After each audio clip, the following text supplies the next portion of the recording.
We hadn't planned to do much beyond hiking and maybe a bit of casual exploring in the small network of caves Ben had read about online. But he'd insisted, as he often did, on a full adventure, something memorable to round out our trip.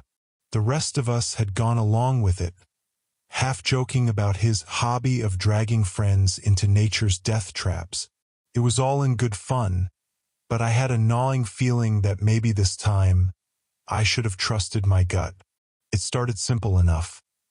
Ben, his girlfriend Sarah, Lucas, and I met at the cabin we'd rented, 3 hours out from the nearest town. Our gear was light. None of us were hardcore spelunkers, and none of us thought we'd need much. We brought a couple of headlamps, one flashlight each, a basic first aid kit, some rope Lucas insisted on packing, and a few granola bars. Looking back, I realize how woefully underprepared we were. The weather had been perfect, mild, with a slight overcast, ideal for a day of casual hiking and a brief cave tour. By late morning, we reached the trailhead, just outside the designated wilderness area where most people stuck to the marked paths. But Ben, being Ben, wanted to go off-trail. He'd found a post in an obscure hiking forum describing the cave as a hidden gem, a place that few people knew about and fewer had dared to fully explore. The forum post didn't have much information, only a vague description of a narrow entrance off the beaten path. Finding the entrance took some time. We fanned out, scanning the rock face for any sign of a break. After what felt like an hour of aimless wandering, Sarah finally spotted it.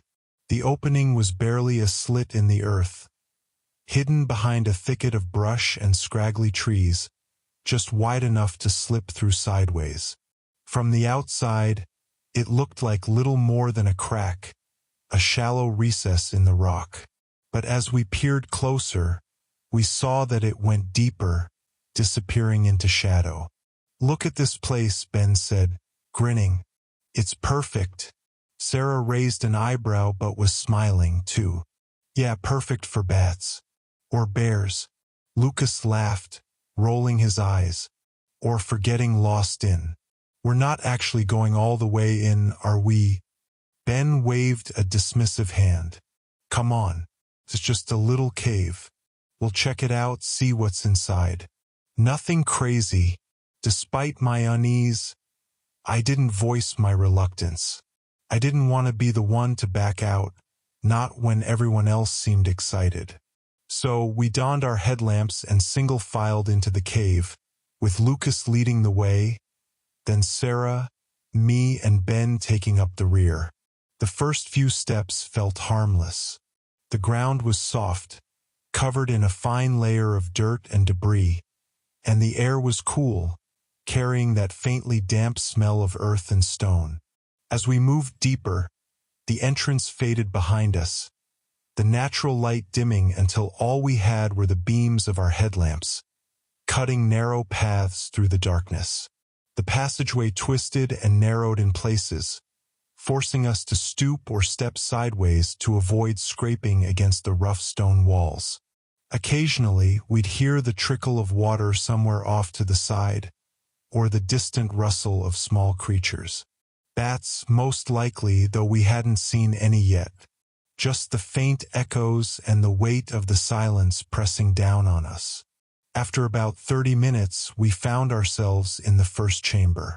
It wasn't large, maybe 15 feet across, but the ceiling arched high above us, giving a sense of space that was a welcome change from the cramped passage.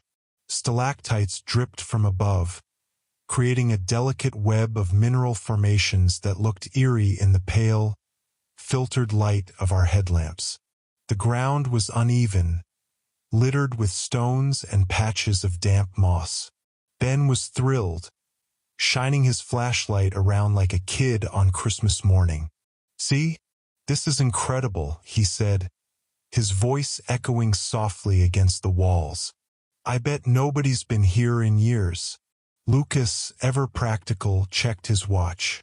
We should probably start heading back soon. We've already gone further than we planned. But Ben was already moving toward another narrow opening on the far side of the chamber. Come on, just a little further. This could open up into something huge. Ben, Sarah said with a hint of worry. We agreed we wouldn't go too far in. We don't have the right gear for this. He paused, giving her a pleading look. Just 10 more minutes, all right? If it doesn't lead anywhere, we'll turn back. Promise. Lucas sighed, muttering something under his breath about Ben's reckless enthusiasm. But he didn't object further. With a resigned nod, he gestured for us to follow. I shot Sarah a quick, hesitant glance, and she gave me a small, unsure smile. None of us wanted to be the one to ruin the adventure, even though I sensed we were all feeling the same unease. As we squeezed through the narrow passage, I couldn't shake the feeling that something was wrong. The air felt colder, sharper, as if we were descending into a space untouched by sunlight or warmth. Every sound, the scrape of our boots, the rustling of our jackets, even the faint whisper of our breathing, seemed amplified, echoing off the walls in a way that made the silence between noises feel almost oppressive. We moved deeper, the path sloping slightly downward, until the air grew noticeably cooler. The walls, damp with condensation, had taken on a darker hue, slick and glistening in the beam of our flashlights. It felt like we'd left the world behind entirely, entering a place that existed outside of time. Anybody else feel like they're in a horror movie? I joked, trying to lighten the mood, though my voice came out a bit shakier than I intended. Only if you keep saying things like that, Lucas replied, flashing me a grin over his shoulder. But his smile didn't quite reach his eyes. He felt it too, the strange, unsettling quiet that seemed to close in around us as we descended.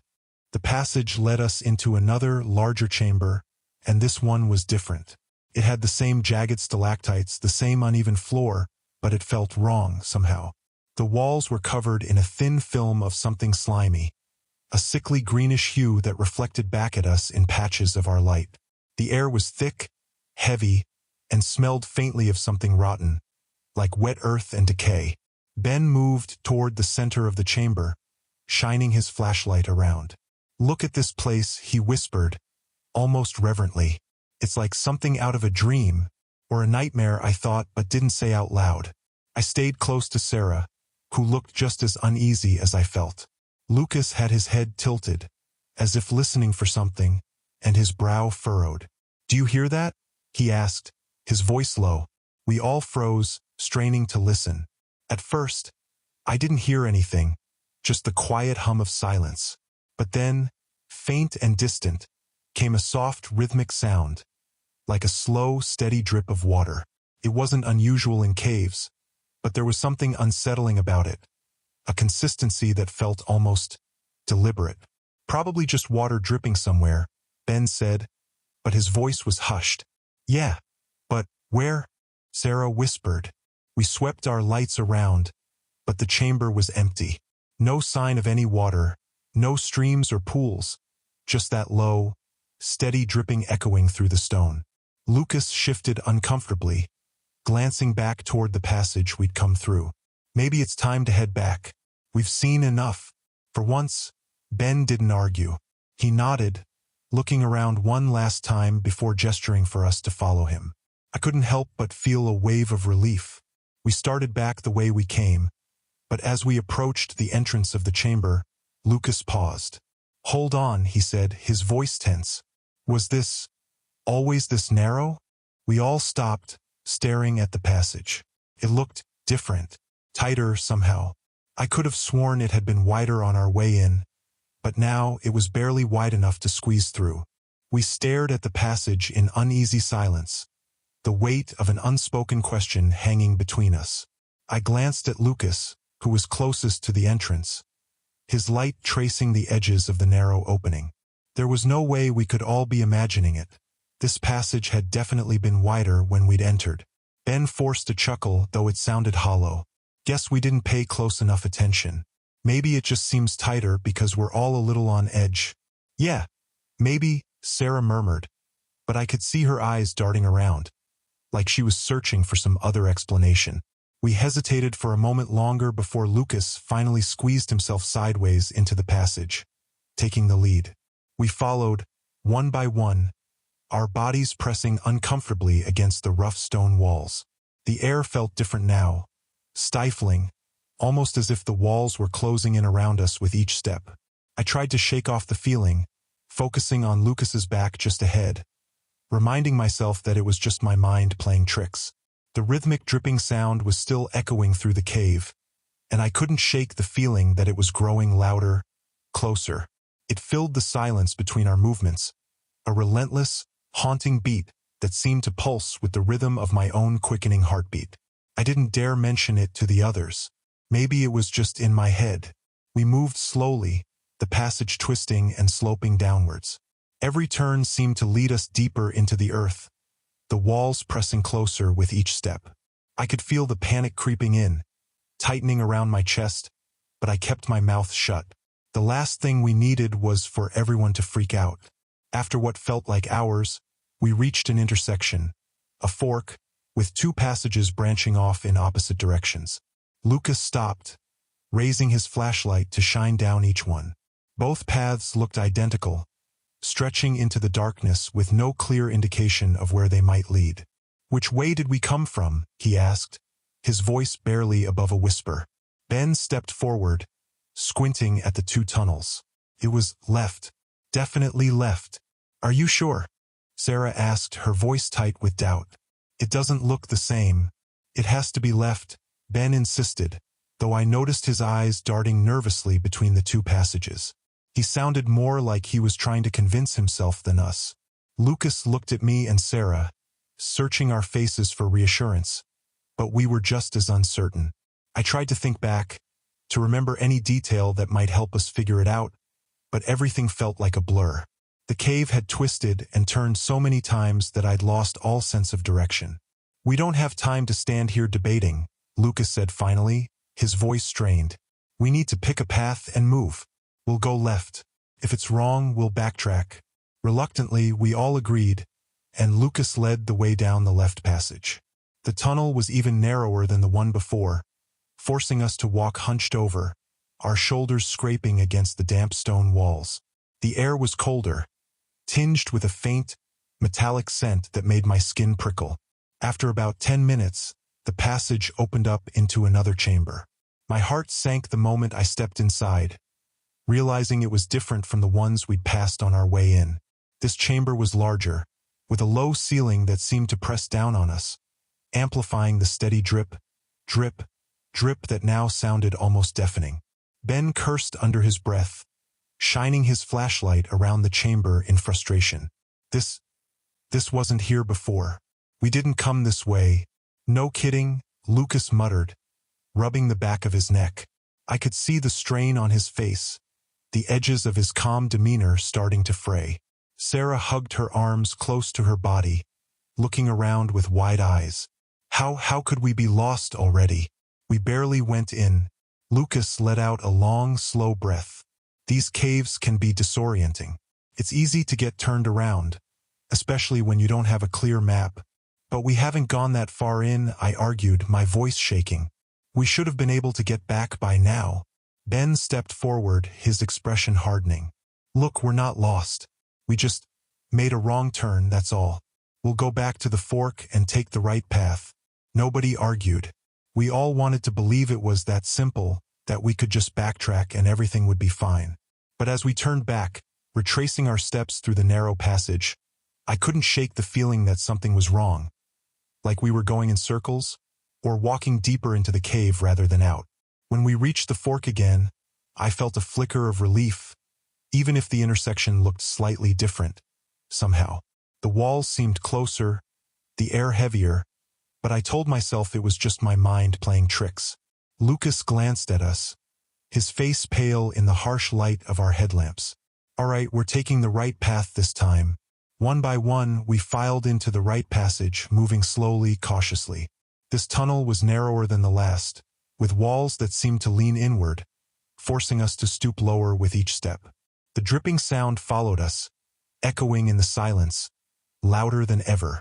It was then that Sarah stopped abruptly, her headlamp flickering. "Did you hear that?" she whispered. We all froze, listening. At first, there was nothing but the steady drip. But then, faint and distant, came a new sound, something like a soft, low hum. It was so faint that I wasn't even sure I was hearing it, but it sent a chill down my spine. What is that?" I asked, my voice barely a whisper. Lucas shook his head, his face tense. "Probably just the wind or something." "Wind?"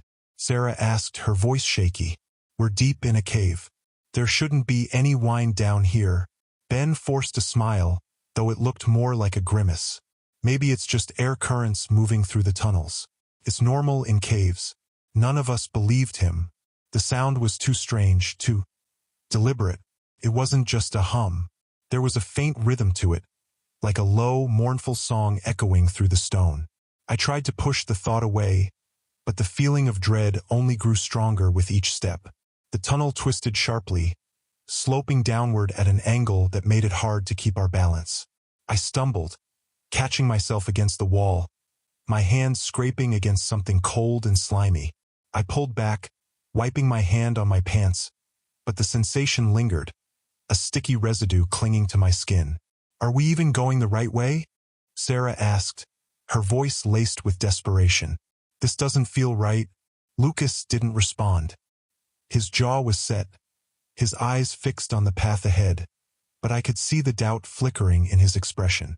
We all felt it, the sinking realization that we were lost, that we were descending deeper into the cave with no idea how to get back. Finally, Lucas stopped, turning to face us. "All right, we need to take a break and figure out what to do. We can't just keep wandering aimlessly." We gathered in a tight circle, our headlamps casting long shadows on the walls. The hum was louder now, a constant, throbbing sound that seemed to pulse in time with our own anxious heartbeats. Ben ran a hand through his hair, his eyes darting around. "I don't get it. We didn't go that far in. We should have been able to get back by now." "It doesn't matter how far we went," Lucas said. His voice clipped. "We're lost. The cave's twisting, doubling back on itself." "Not normal. What does that even mean?" I asked, my stomach churning. Lucas hesitated, his eyes flickering toward the shadows at the edge of our light. "I don't know. I just have a bad feeling about this place. Like it's not right." The words hung in the air, filling the silence with a heavy, suffocating dread. None of us wanted to say it, but we all knew what he meant. There was something wrong with this cave, something unnatural. Ben was the first to break the silence. "So what do? We can't just sit here." Lucas took a deep breath, his face tense. "We keep moving, but carefully. We mark our path, make sure we don't get turned around again. And if we don't find the way out soon, we'll conserve our lights and wait for help. Someone will come looking for us." The plan was simple enough, but I couldn't shake the feeling that it was a long shot. With a sense of urgency, Lucas unwound the rope he'd brought, tying one end to a jagged rock by the tunnel entrance. "If we're going deeper, we're going to do it carefully," he said, his voice tense. "No more wrong turns." One by one, we filed into the narrow passage, holding onto the rope as we moved. It was silent now. No more rhythmic dripping, no faint hum. Just the shuffling of our feet and the occasional scrape of fabric against stone. It was almost worse this way, the silence so absolute that each sound we made seemed intrusive, like we were disturbing something ancient and unseen. We continued for what felt like hours, marking each turn and fork with the rope, and occasionally scratching the walls with the edges of our flashlights, leaving deep, visible marks in the stone. But each twist and turn felt the same, like we were moving through a maze with no end. The tunnel would narrow, then widen. We'd reach chambers that felt like we'd seen them before, only to find no signs of our markings, no trace of the path we'd taken. "Are we just going in circles?" Sarah finally asked, her voice a cracked whisper. Lucas glanced back at us, his face shadowed. "I don't know. I thought the markings would keep us on track. But Ben's face was pale, his earlier bravado gone. But it's like they disappear when we turn around. It's impossible. Lucas didn't answer, his silence stretching longer than felt comfortable. I could see the weariness in his eyes, the doubt eating away at his usually level-headed demeanor. We're running out of options. We might have to stay here until we're found. Conserve our lights, our energy. There's no point exhausting ourselves. The thought of waiting, of sitting in this dark, empty space for who knows how long, filled me with a primal, bone-deep terror. But what other choice did we have? We huddled together in one of the larger chambers, our backs pressed against the cold, damp stone. One by one, we switched off our headlamps, conserving what little battery we had left. The darkness closed in around us, thick and unyielding. My mind played tricks in the silence. I could have sworn I saw shapes moving just beyond the edge of my vision, shadows that seemed to pulse and shift. I squeezed my eyes shut, trying to focus on the sound of my own breathing, to drown out the encroaching fear. Hours passed, or maybe just minutes, it was impossible to tell. But then, slowly, we became aware of a sound. A faint, shuffling noise, like something moving in the darkness. Did you hear that? Ben whispered, his voice shaking. None of us answered, but we all heard it. The shuffling grew louder, closer, until it seemed like it was right in front of us, just beyond the reach of our lights. I felt Sarah's hand grip mine, her fingers cold and trembling. Then, just as suddenly as it had started, the sound stopped. The silence returned, thick and suffocating, pressing down on us with a weight that felt almost tangible. Lucas turned on his flashlight, casting the beam around the chamber. The light flickered, dimming for a moment before stabilizing. This doesn't make sense, he muttered, his voice barely audible. We're alone. There's no one else here. But even as he said it, I saw the doubt in his eyes, the hint of fear he was trying to hide. None of us truly believed we were alone anymore. There was something else in this cave, something that had been waiting, lurking just beyond the edge of our lights. With no other options, we decided to press forward again. Staying still seemed worse somehow, like we were sitting ducks in some twisted game. As we walked, the walls seemed to press closer, the ceiling lower, until we were practically crawling through the narrow passage. That's when Sarah screamed. I whipped around, my flashlight illuminating her pale, terrified face.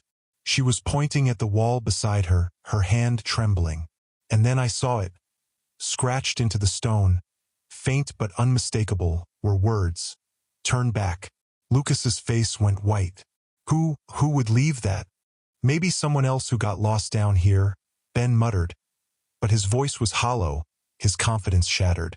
We moved on, but the messages became more frequent, scratched into the walls, some almost fresh. It's too late, it knows you're here, there's no way out. The final message was etched deeper, with more desperation. You are not alone. My heart pounded, every instinct screaming at me to run, to get out. But where could we go? Every path we tried had only led us deeper. As we continued, the air grew colder, almost frigid. The passage sloped sharply downward, steeper than before, forcing us to brace ourselves against the walls to keep from slipping. I didn't even know how far underground we were anymore. It felt like we'd left the world behind, like we were descending into something dark and ancient. Suddenly, Lucas stopped, his light shining on something up ahead.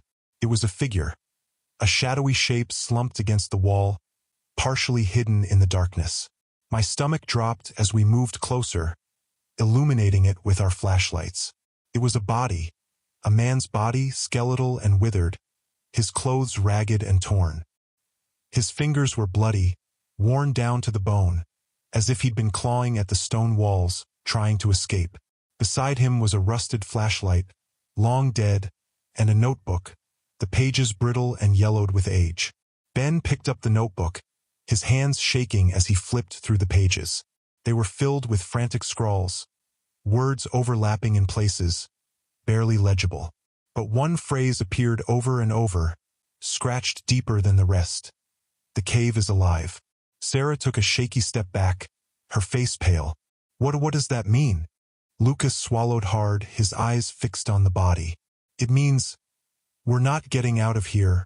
The words sank in, each of us realizing the full, horrifying truth. This cave wasn't just rock and earth. It was something sentient, something that had been waiting, drawing us deeper with every step. Panic set in, each of us turning in different directions, searching for any sign of an exit. But the tunnels twisted and warped, leading us in circles, doubling back on themselves in impossible ways. The messages on the walls seemed to follow us, the desperate warnings etched by those who had come before, who had been trapped in this endless, shifting maze. One by one, our lights began to fail. First Ben's, then Sarah's, flickering and dimming until we were left in near darkness. Only Lucas's flashlight remained, casting a weak, wavering beam as we stumbled through the passageways, our hope fading with every step. In the end, there was nothing left but the darkness, the cold, unyielding blackness that swallowed us whole, the hum of the cave growing louder, a low, pulsating rhythm that echoed in my bones. I could feel it, the walls pressing in around us, the weight of the earth bearing down, trapping us in a tomb of stone.